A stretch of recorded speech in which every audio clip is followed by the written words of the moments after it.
will not be seen tonight, but will return next week at a regular time.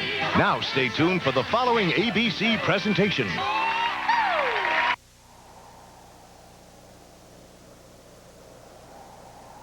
From Washington, D.C., Atlanta, Georgia, and Rancho Mirage, California, ABC presents Conversations with the Presidents. America's young people visit with Presidents Ronald Reagan, Jimmy Carter, and Gerald Ford.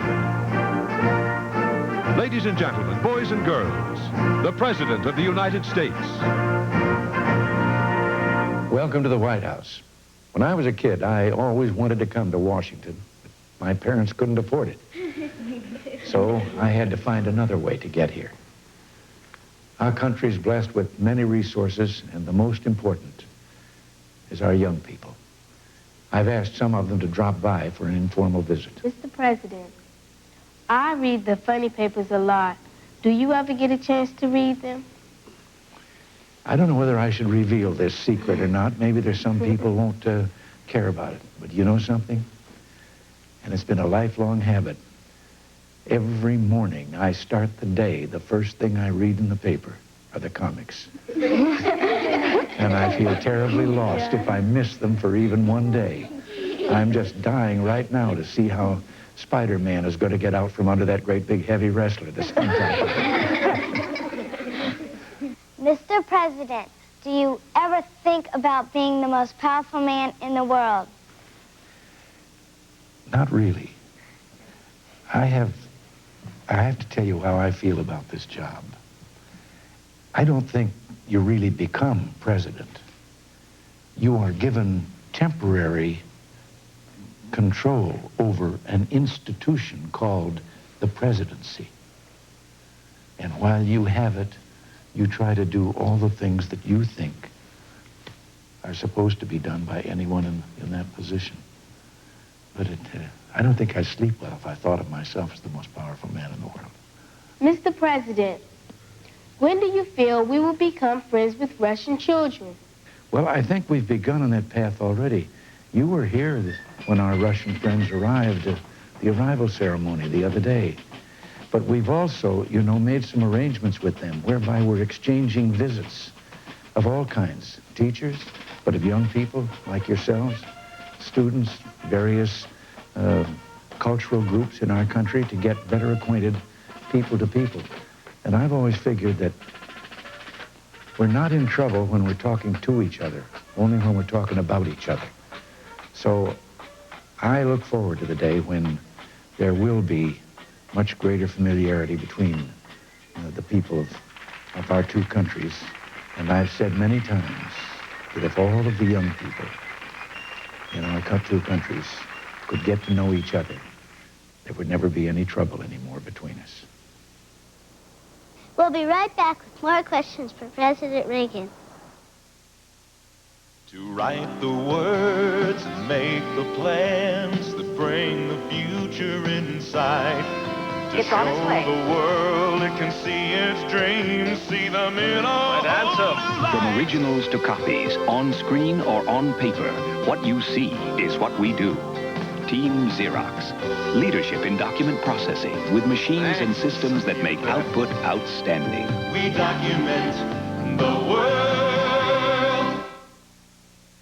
The game Monopoly is back at McDonald's, bigger and better than ever. This year, there's over $50 million in prizes. Hey, a Coca-Cola, McDLT. Win instantly, or collect the right game pieces and win loads of cash, or maybe a new house. I like the house. Or hundreds of Sears shopping sprees. Whoa! Play Monopoly at McDonald's. This time, it's not just big, it's huge. Mr. President, I've heard Lincoln's ghost haunts the White House and your daughter Maureen saw him. Did you or Mrs. Reagan ever see him? No, and you know, it's been a legend for a long time that Lincoln is still around. And what you said about my daughter and her husband, they've said yes. But we did have an experience up in the White House there that has made me very curious. We have a little dog called Rex.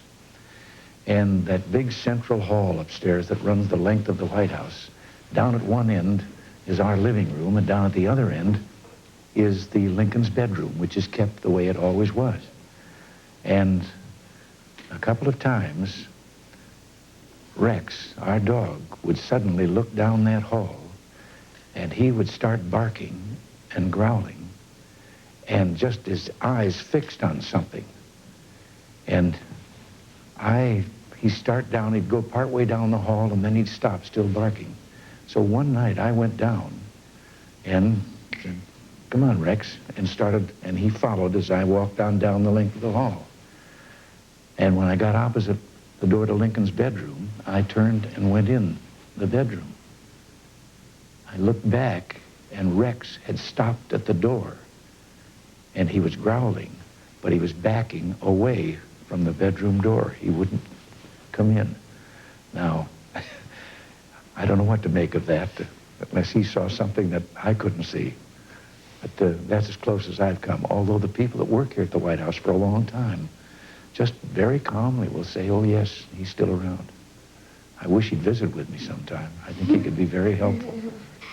Well, Mr. President, I have a 7-year-old brother named Joseph, and we fight. Did you and your brother fight when you were kids? Yep. I think it goes with it. It was just the two of us, two brothers. He was 2 years older. Yeah, we used to scrap pretty good. We outgrew it when we got grown up. Mr. President, if you had a chance to get away from Secret Service, where would you go and what would you do? It is true that you're restricted in this job, but it's for your own good. I wouldn't want to get away from the Secret Service. You know, I've been shot once already, and they're there for my protection. And I realize that there is a need for that because there are people in the world, terrorists and so forth, who do bad things. But also, I would be limited, even without them, because I could represent a threat to other people, that someone trying to get at me, well, bystanders, or such as going to a public place, or I can't even go to church anymore till I'm out of this job. It doesn't mean that I still don't say my prayers. I do. But, you see, if someone wanted to plant a bomb or do anything of that kind, I would be responsible for a lot of other people getting hurt. Mr. President, you and President Ford played football in school. Did you ever play in the same game? No, as a matter of fact, he was a little younger than me. Because when I got out of school, I became a sports announcer. And he played center for Michigan University of Michigan. And I played right guard in the line for a college called Eureka College down in Illinois. But in broadcasting that game, he was playing center, and it was the Michigan-Iowa game. Now, that didn't mean anything to me, his name then, any more than any of the other fellows, until later on, and I looked back, and when I found out what years he had played at Michigan, I realized I had broadcast the game that he played in.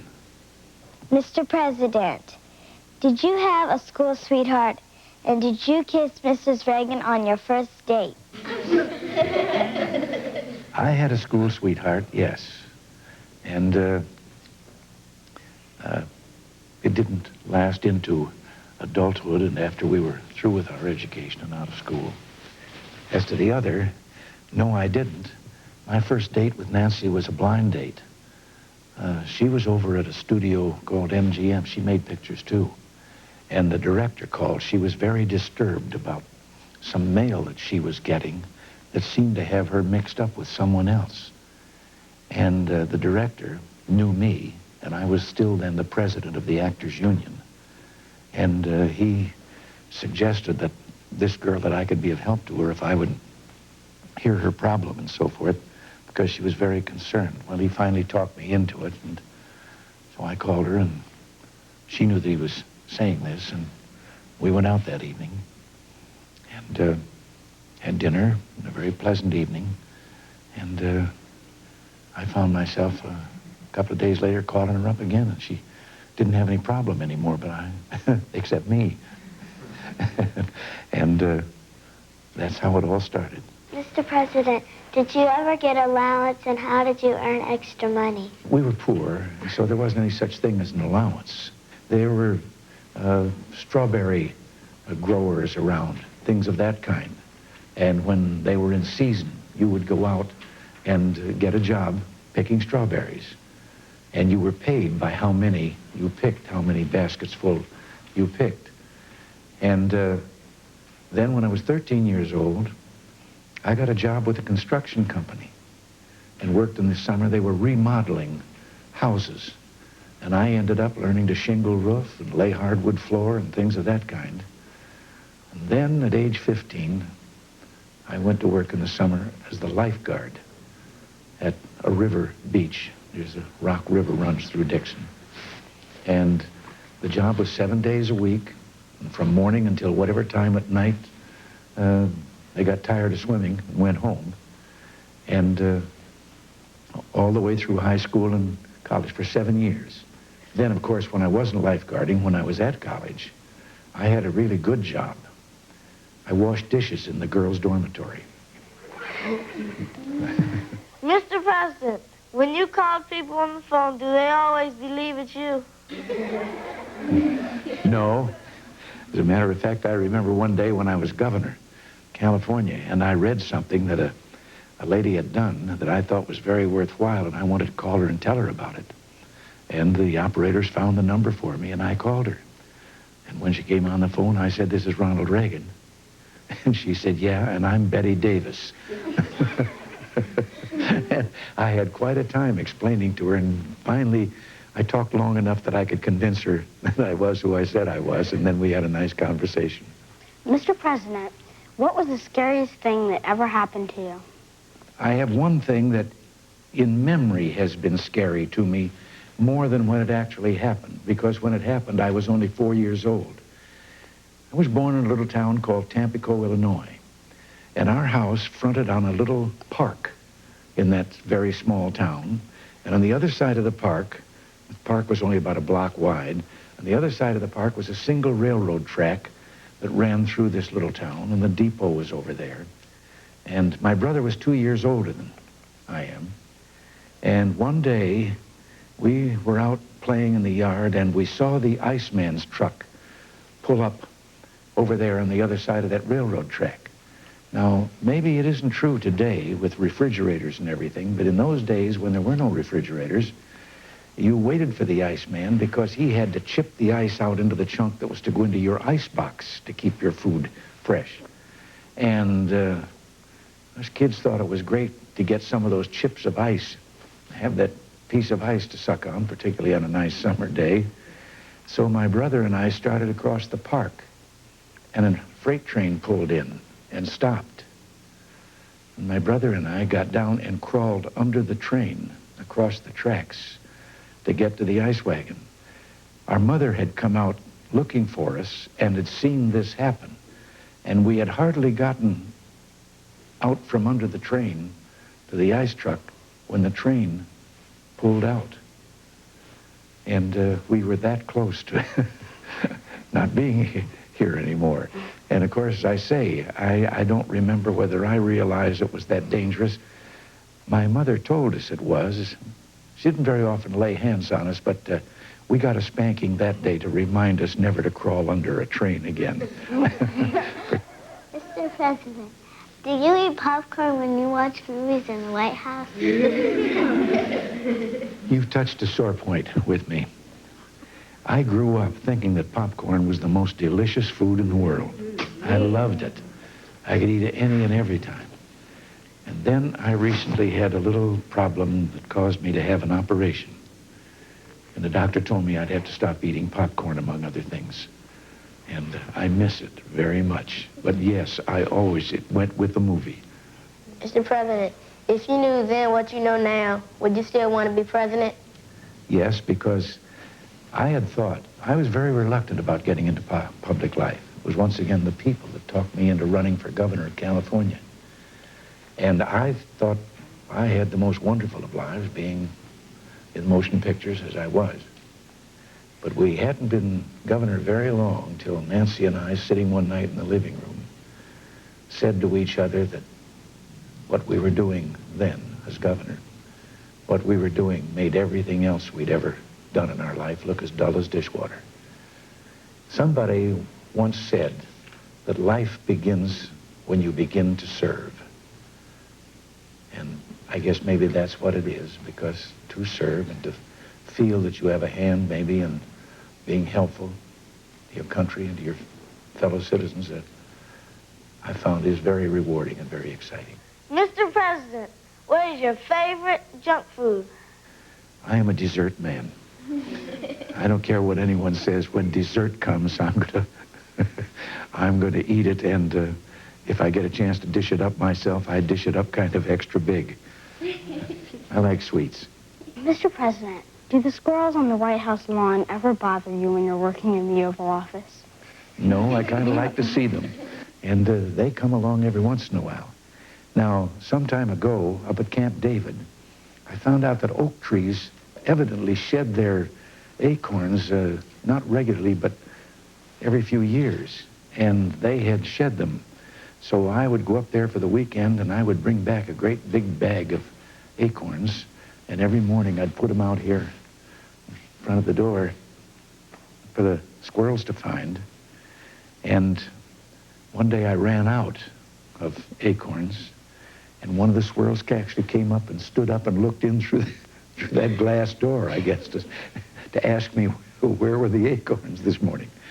But no, I enjoy wildlife and seeing them, and they're very happy out there on the lawn. Mr. President, I go to Martin Luther King Jr. Elementary School here in Washington. Why did you adopt my school? We have a thing here in our administration called the Private Sector Initiative. Now, that sounds kind of big and important, doesn't it?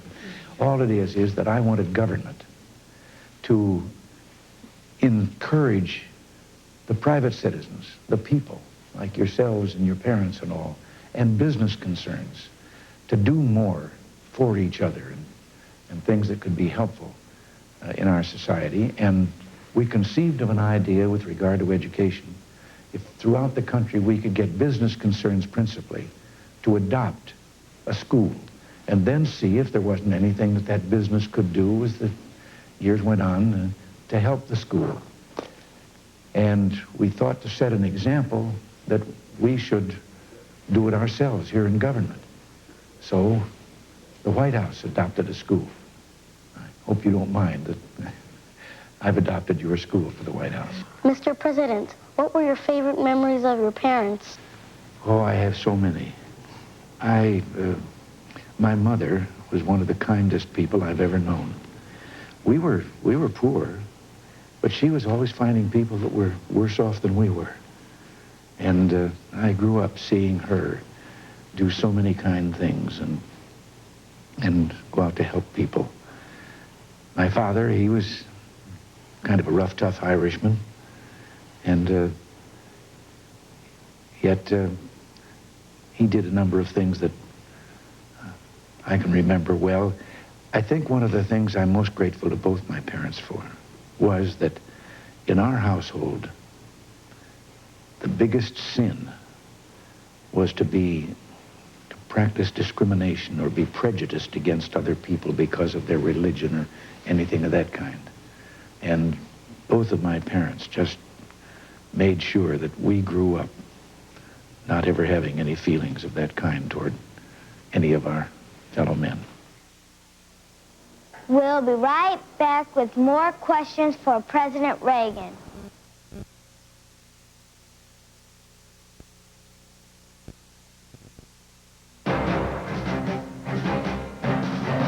Because Citicorp understands the drive to succeed, to do more than just get by, we've become the nation's largest financial services company, already helping 1 in every 5 American families, with more student loans, more home mortgages, more MasterCard and Visa cards than any other company. Citicorp and Citibank, we'd like you to get to know us better. Citicorp, because Americans want to succeed, not just survive. Charlie's dad is a dentist, so when Charlie gets some teeth, chances are he'll chew great-tasting Trident. Because more dentists and their families chew Trident than all other sugarless gums combined. Trident. Millions of teeth can't be wrong. On career day, this class found out that more dentists and their families chew great-tasting Trident than all other sugarless gums combined. Now, guess what they all want to be when they grow up? Trident. Millions of teeth can't be wrong. Jimmy and Joey sandwiches look alike, but the one with Kraft singles tastes better. They're made from 5 ounces of milk per slice. Some imitations use mostly water, oil, and hardly any milk. Things that look alike can be quite different. Kraft singles, more milk makes them good. There's a new generation of paper towel from Coronet. It leaves virtually no wetness, no lint, and no fibers behind. 2-layer thick Coronet sparkle. All it leaves is clean.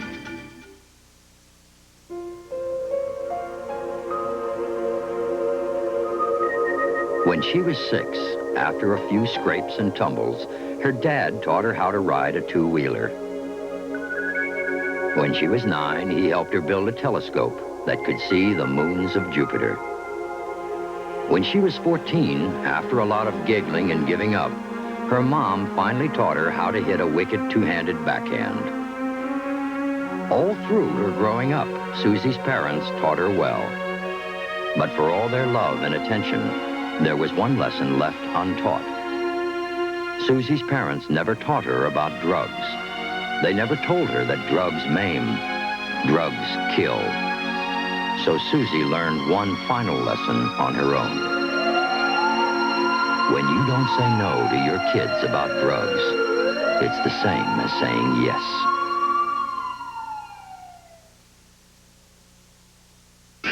Monday, he's got the formula for action. It's flying, partner. MacGyver. And Burt Reynolds is having bad luck with women. Hurry, honey! Go in. A network premiere, The Man Who Loved Women, after MacGyver Monday. Mr. President, what was the day that you had the most fun in the White House? We've had ceremonies where throughout the United States, people have chosen young people who have done some very heroic deed, like a girl dragging an injured person out of a flaming automobile, an accident. And they have been chosen in their own communities where the people knew that this had happened for an award for heroism. And so every year I've had the opportunity to present those awards here. Usually it's outdoors, not in the wintertime, to these young people, and to see people like yourselves here and know that one day you're really going to be here, some of you, running the country. I go to bed happy those nights. Mr. President, what were you thinking both times when you were being sworn in as president?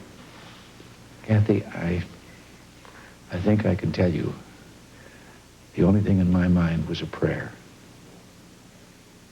To ask God to let me be able to do what I should do in this job. There's another group of youngsters in Atlanta with President Carter at his presidential center, where I was pleased to participate when it opened. We'd better see what they're talking about. Mr. President, where did you take Mrs. Carter on your first date, and did you kiss her? Well, my first date, I was riding around in an old automobile that had a rumbled seat in the back. You probably don't even know what that is. And we passed by my sister and Rosalind, who were going to church on Sunday night. And another boy and I asked them for dates. He went with my sister Ruth, I went with Rosalind. Went to a movie, and I remember it was a full moon. And on the way back to Rosalind's house, I thought she was so beautiful. And so I reached over to kiss her, and she was looking, or pretending to look at the moon. And I kissed her, and she didn't resist. And we got home all too early. And the next morning, very early, I got up and went into the kitchen. We got up before daybreak. And my mother said, "What did you do last night?" And I said, "I went to a movie." And she said, "With whom?" And I said, "Rosalind Smith." And she said, "How did you like her?" And I said, "She's the one I want to marry." It took me one night to decide that I wanted to marry Rosalind. Mr. President, is Mrs. Carter a good cook, and what is your favorite dish? My wife is an outstanding cook. When I was governor, she took a gourmet cooking class, and she learned how to cook the nicest kind of meals. It makes my mouth water to think about some of the things she cooks. I would say one of her prime dishes is roasted duckling. When I go out to a restaurant and somebody else is paying the bill, usually I ordered, roast duck, but it's because my wife is such an excellent cook with that. Mr. President. Yes. I am 13 years old, and I am an A to B student. How do you think your grade averages would compare to mine when you were 13? About the same. But I didn't know nearly as much when I was 13 as you know. Because we lived in an isolated community. We didn't have electricity, we didn't have running water.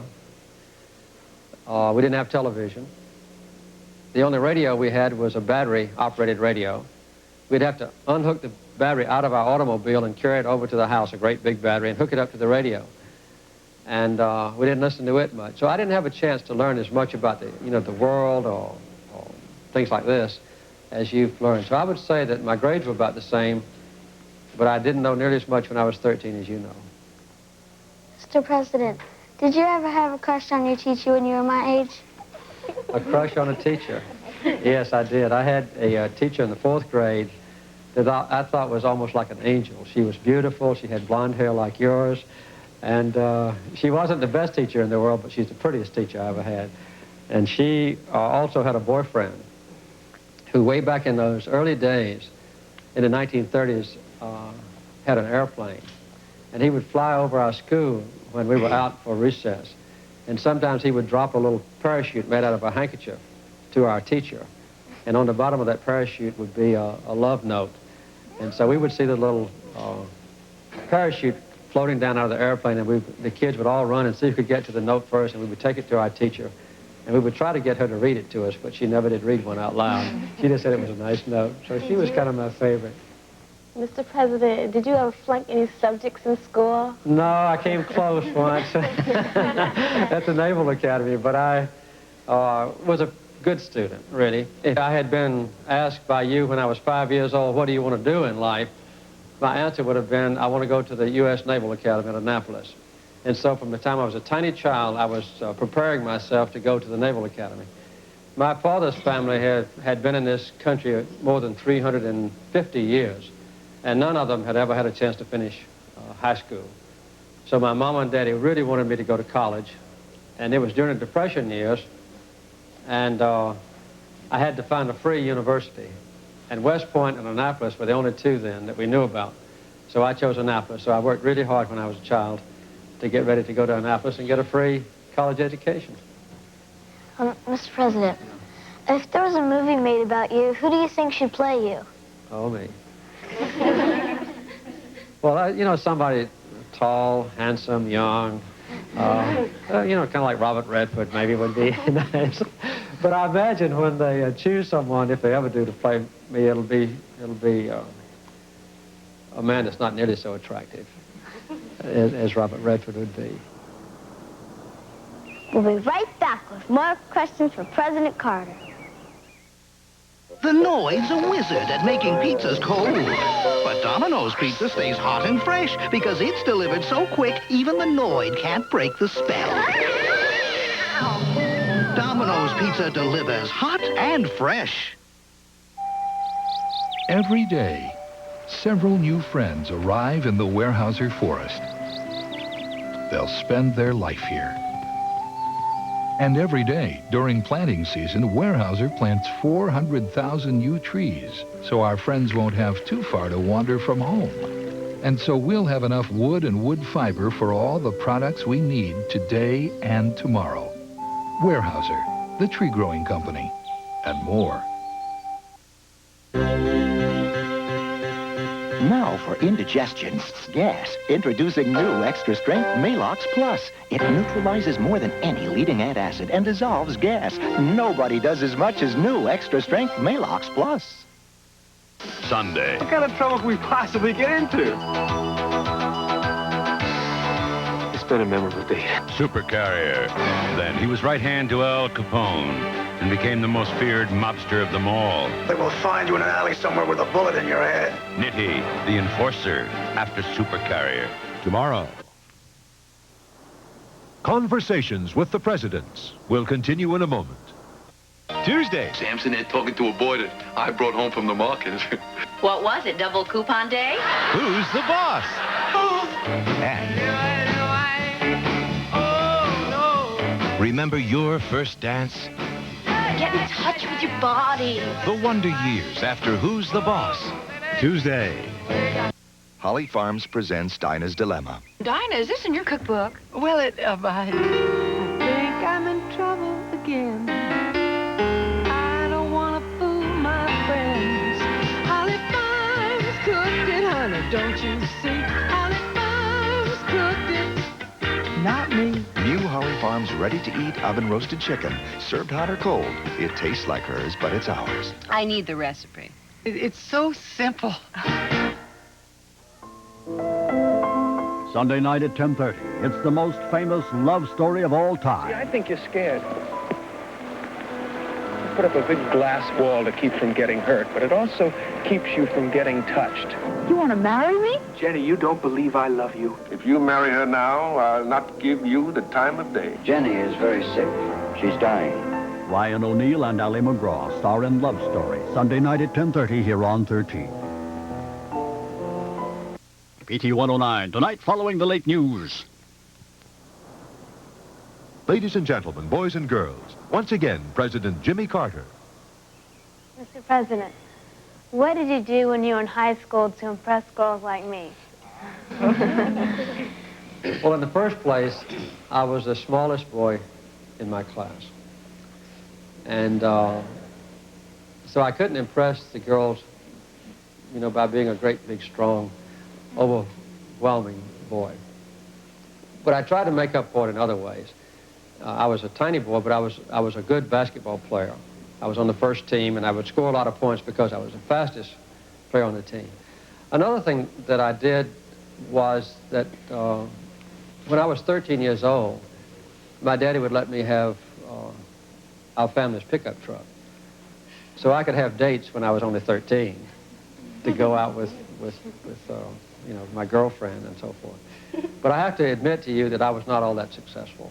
And, well, I have, had a lot of times when I would ask girls for dates, and they would have something else to do. And I felt that they were just turning me down because I was too small for them, or had kind of a funny face or something like that. And you always try to convince yourself that the girl really had another date, that she didn't really want to turn you down, she really wanted to go out with you. And then later when I got to college, I grew 3 inches in 1 year. So I was much taller than I had been before. But when I was growing up, we almost always had one particular girl, the boys did, with whom we would go out. And then we would go out with that girl for maybe 6 months or a year, or sometimes more. And then we would maybe get another girlfriend. But we didn't, go out with different girls every night. One thing that we did have, though, sponsored by the school or the church, was what we call prom parties, when we would go to a party and then we would go with a different girl for 15 minutes at a time. And we would walk and talk and do some other things that I won't describe to you.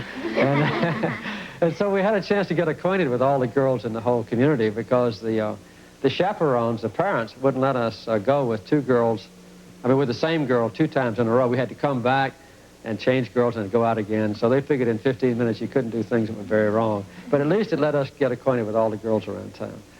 And I was 3 years older than Rosalind, so I didn't really know her, to have dates or anything. She was too young for me until I came back at my last year at the Naval Academy when I was 21 years old. And a year later, we were married. About a month before Rosalind was 18. And now we've been married almost 42 years. That's the best thing that ever happened to me. Mr. President, when do you think there will be a lady president? I think in the, foreseeable future.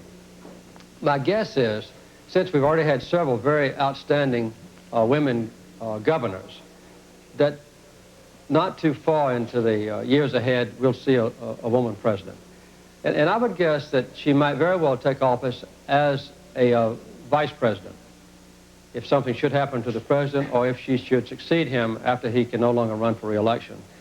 But I'm looking forward to that time. Since my wife will probably not run for president, then we have, we have our eye on Amy maybe as one alternative for the future.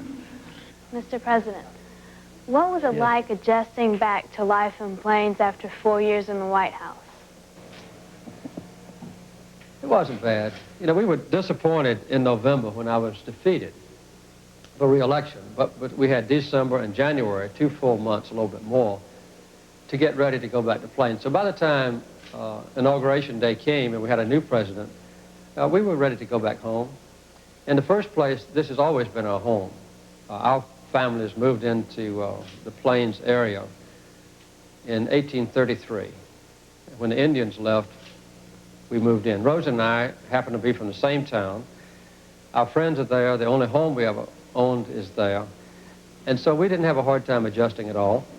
And we have a very busy life now, different from being president. But, we pick out the things that we especially like to do, and those are the things we do. So we have a full and enjoyable life, as well as living in our house, in our town, with our friends. It's not bad.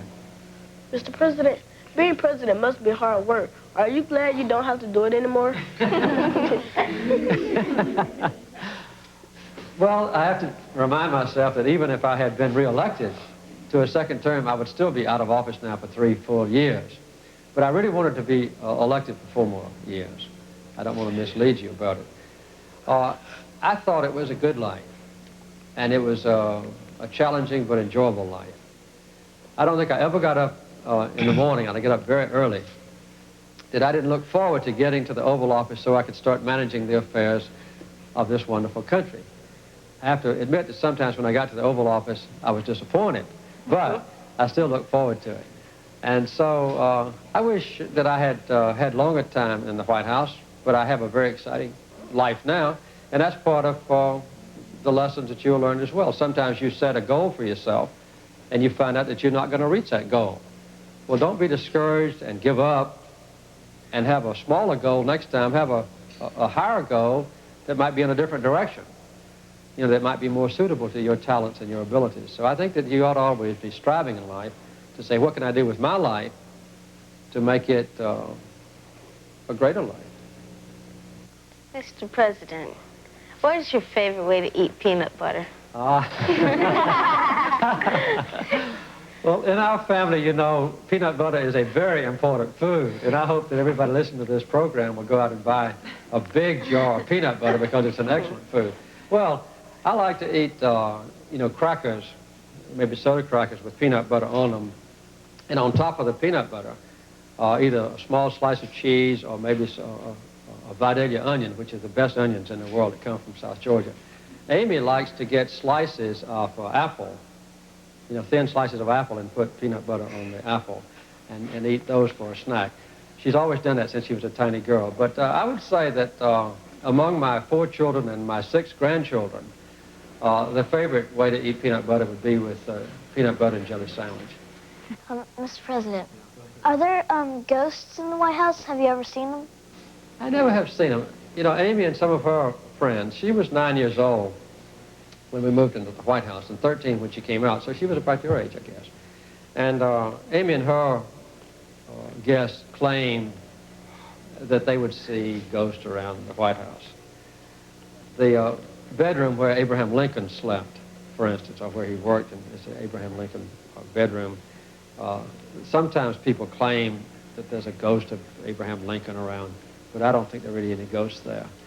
But there's some nice kinds of ghosts in the White House, like memories, because when I walk down to the library of the White House, or when I see a piece of furniture, I know that those books were read by, the same books were read by Thomas Jefferson, and John Quincy Adams, and Abraham Lincoln, and Andrew Jackson, and Theodore Roosevelt, and Harry Truman, and Franklin Roosevelt. And so the memories in the White House, if you serve there, are kind of like really friendly ghosts who say, "Look, this is a wonderful country. We're depending on you to do a good job. Don't let us down." Mr. President, what can a person like me who escaped from Vietnam by boat do to help make this a better country? Well, I remember when people like you were coming from Vietnam. We were receiving 14,000 people like you every month. And we opened our doors so that you would have a safe place to live. And it not only helped you, but helped our country. My advice to you would be to keep your own individuality. You know, keep your strong ties to the people whom you left behind. But at the same time, use your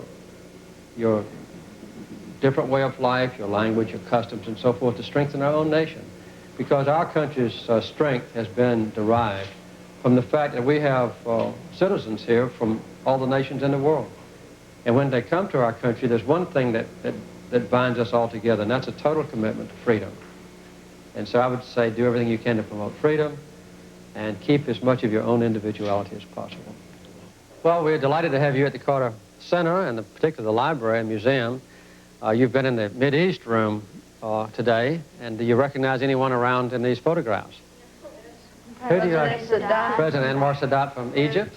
Mr. Reagan. And Prime Minister Reagan from Israel. Well, there's a lot of history here, and you've brought out a lot of history concerning me today, and I'm grateful that you came. And now I'd like to send you out to Rancho Mirage in California, and my good friend, President Gerald Ford. Mr. President, President Reagan likes jelly beans. President Carter likes peanuts. What do you like? I'm an ice cream-aholic. I love ice cream. Milkshakes, malteds, chocolate, fudge sundaes, you know, all the things that are wonderful to eat. I have to have it about once a day. Mr. President, do you know any way of getting rid of freckles? I think they look good on you. Thank you. I think they are very attractive, so don't worry about it. Mr. President, how old were you when you had your first date? I was about 13, and my parents had a very close personal friendship with another couple, and that couple had a daughter about 12 or 13.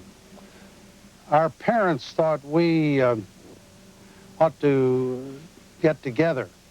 So they arranged for me to take her name was Helene, to the movie. So they took me and we picked Helene up. And I took her to the movie downtown in Grand Rapids, Michigan. When the movie was over, I put her on a streetcar and sent her home. And I took another streetcar and went to my home. When I got home, my parents said, well, did you take Helene home? And I said, no, I sent her home. Boy, did I get the devil. I had to apologize, but that taught me a good lesson. We'll be back with more from President Ford in just a minute. Instant rices taste like an instant rice. They taste like they're just made to be cooked fast. You won't believe Uncle Ben's new rice in an instant. It's instant? You're kidding me. It cooks like minute, but looks and tastes better. This is good. It's very good. Real rice that's whole, not broken like minute rice. Uncle Ben's is not clumped together. Separate, not sticky. This tastes great. I really like it. It's not sticky. It's plump. Uncle Ben's new rice in an instant. It really does make a difference. That's the rice I've been waiting for. You can only put together the best gold card in the world, piece by piece. That's what makes a difference. A difference in worldwide acceptance. 3 times that of American Express. And 5 times the number of places to get cash. Now at Master Rental, the best car rental collision insurance any card offers. That's why, piece by piece, it's the #1 gold card in the world. Gold MasterCard. Choose the card that makes a difference. The game Monopoly is back at McDonald's. And oh golly, this is the year to play. People all over will win instantly. instantly from over $50 million worth of cash and prizes. More than ever before. Win shopping sprees, vacations, a Coca-Cola. Ooh, tasty. Or maybe one of 500 all-new Oldsmobile Cutlass Supremes. Wow. So do not pass go. Go directly to McDonald's. Play Monopoly. You are looking at the future of America. For many children, that future is filled with promise. But for others, the future is clouded by dropping out, illiteracy, drug abuse, and teen pregnancy. Problems we must work together to overcome. ABC and PBS will continue our long-term public service campaign with Youth Plus to emphasize the special importance of literacy in dealing with these problems. Because our children are the promise of the future. Wednesday, Hooperman has a prowler. Stay cool. Let's check this out. Brave dog. Then he's moving in. No coyotes coming up here to live. Or is he? They hate newcomers. I get the impression you don't want me living near you. Just in time after Hooperman Wednesday. Mr. President, do you like Chinese food?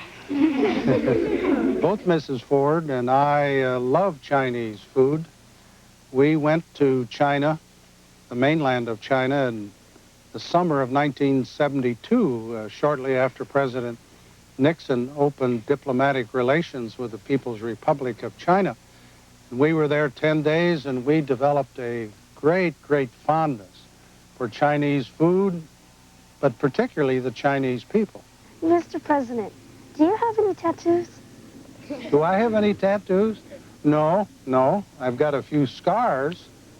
I've got a scar right here that I got when I was playing football at the University of Michigan. We were playing University of Chicago, and I tackled a great football player by the name of Jay Burwanger. And his heel caught me and ripped open the skin, and I've had that scar for, well, since 1934, a couple of years ago. Mr. President, who is the most interesting person you've ever met? Well, I would say my wife, Betty. After all, I've been married to her 39 years. I must say that has been a wonderful experience, and I say that very sincerely. If you go outside of the family, Chou Enlai, who was a very top official in the People's Republic government of China, he was a brilliant person, and it was a challenge to meet him and to talk with him.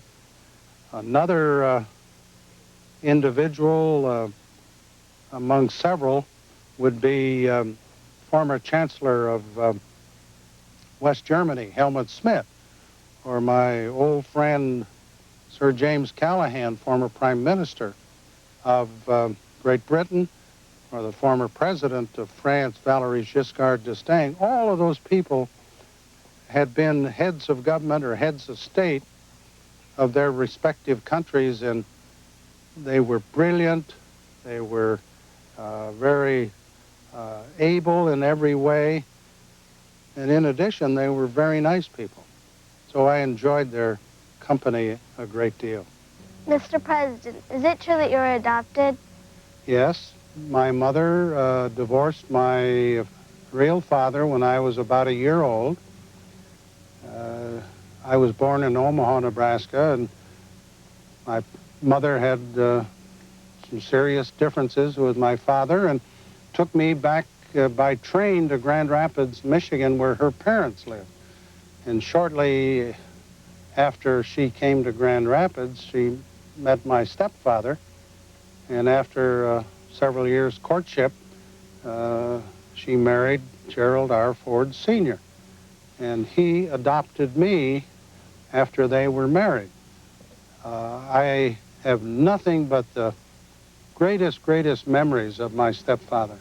He treated me as well, if not better, than his own 3 sons. So being adopted is not a problem, not a handicap. I felt just as much a part of his family as his own 3 sons. Mr. President, were you clumsy when you were a boy? I took a few spills, and I still do. You can't help it. If you're going to sit in the chair all day long, of course you won't be clumsy. But if you're going to ski, you'll take a spill. Play golf, you're going to slip out here. If you're going to play football, somebody's going to knock you down. If you play basketball, you'll take a spill occasionally.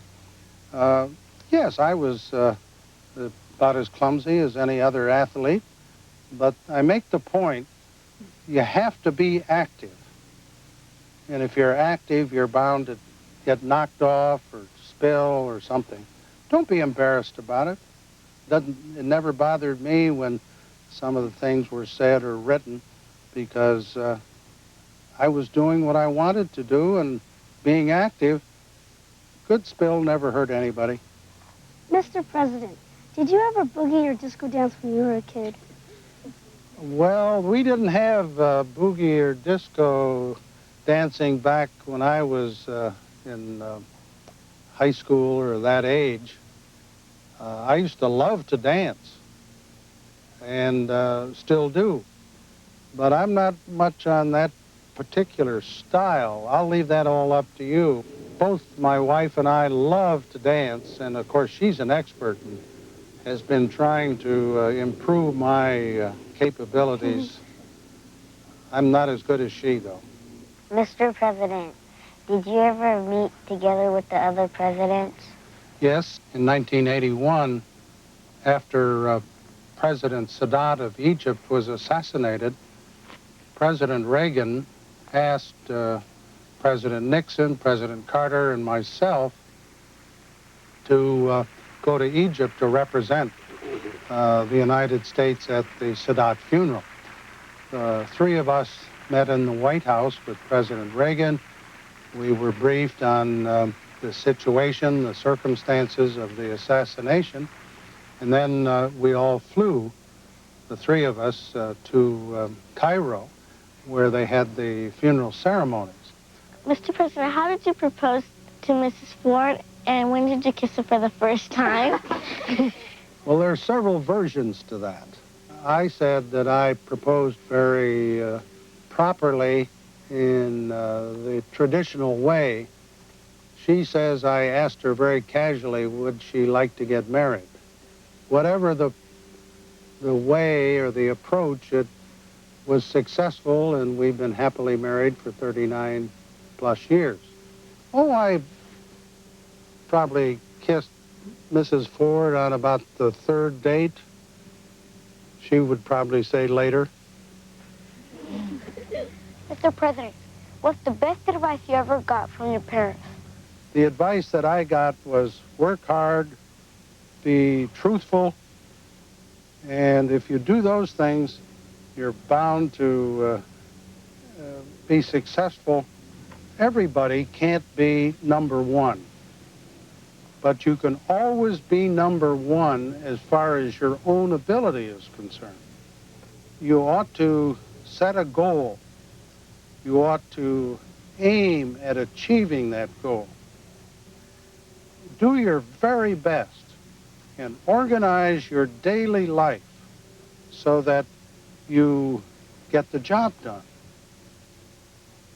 And if you have to stay after school to get your schoolwork done, or if you have to stay up a little later at night to do homework, finish the job. That's the way I think you can not only be successful, but happy. President Reagan, President Carter, and I have really enjoyed talking to all of you boys and girls. The contenders. The fried Big Mac. The flame-broiled Burger King Whopper. The judges. The winner. The Whopper. The reason? Taste. In fact, 3 out of 4 people prefer the taste of the flame-broiled Whopper to the fried Big Mac. We do it like you do it when we do it like we do it at Burger King. Who would you say makes the best personal computers for business? The brand being added by the most major corporations? The one rated highest in performance by computer experts? The one that won the most industry awards? Or the one that's grown the fastest? Hard coal, right?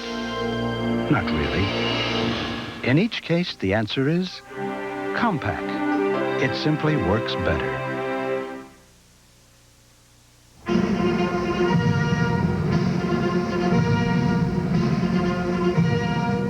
President Carter, what would you like to say to the young people of America?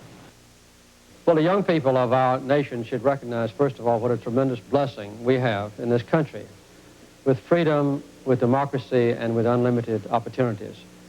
And my advice to them is don't let anyone limit the goals that you set in life. And don't let the goals be ones that are personal and selfish.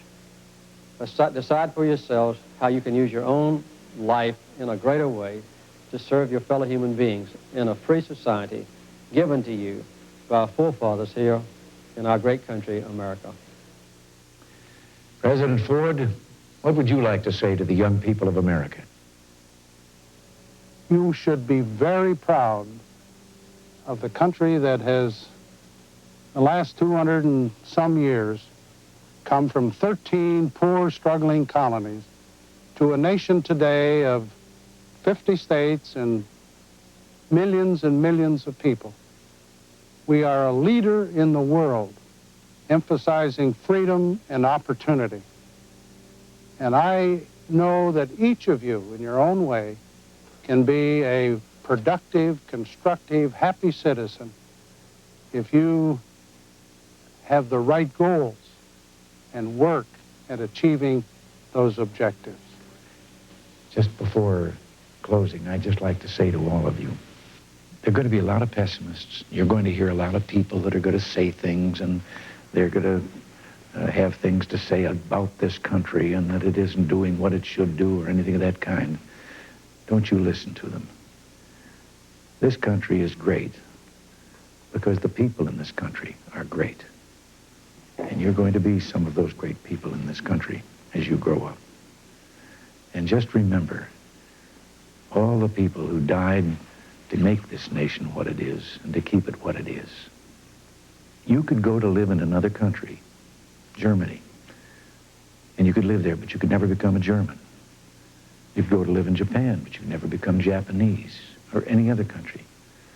But all alone in the world, this country, anyone from any place in the world can come to America and become an American. And I think God put this country here between the two great oceans to be found by people like the Pilgrims who first landed here and who gave birth to this great nation. Eastern, by providing air transportation to Washington, D.C. and Atlanta, is pleased to have played a part in this evening's special telecast. Eastern, we've got your ticket to America's history. Hotel accommodations for conversations with the presidents provided by Hilton Hotels. Hilton, proud sponsor of the 1988 U.S. Olympic team. This is Pat Morita with 3 good reasons to watch O'Hara. I'm cute, I'm smart, and I've added 200 pounds of muscle, my new partner. Join us for O'Hara tomorrow. Tomorrow, an afternoon adventure becomes a test of survival for a couple of kids when they meet up with Bigfoot on the Disney Sunday movie. Wednesday, Mike's efforts to make points with the coach's daughters get him busted on Growing Pains.